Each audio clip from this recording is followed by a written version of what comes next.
என்று பௌர்ணமி தினத்திலே சிவபார்வதி திருக்கல்யாணமானது அந்த வைபவம் சீரும் சிறப்புமாக நடைபெற உள்ளது. இந்த திருக்கல்யாணம் இறைவனுக்கு எப்படி வந்தது என்பதையெல்லாம் நாம் ஒருவாறு தெரிந்து கொள்ள வேண்டும். கைலாயத்திலே இருக்கக்கூடிய சிவபெருமான் நம்ம எல்லாம் இந்த இல்லற போகத்திலே ஆழ்த்துவதற்காகவும், அது மட்டுமல்ல,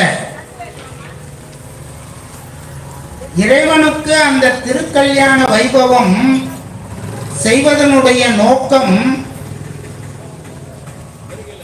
விண்ணுலகத்திலே இருப்பவர்களுக்கும் சரி, இந்த மண்ணுலகத்திலே இருப்பவர்களுக்கும் சரி, 14 லோகத்திலும் இருப்பவர்களுக்கும் சரி, இந்த சிவபார்வதி திருக்கல்யாண வைபவம் இல்லை என்று சொன்னால் எந்த உயிர்களுக்கும் எந்த போகமும் கிடையாது.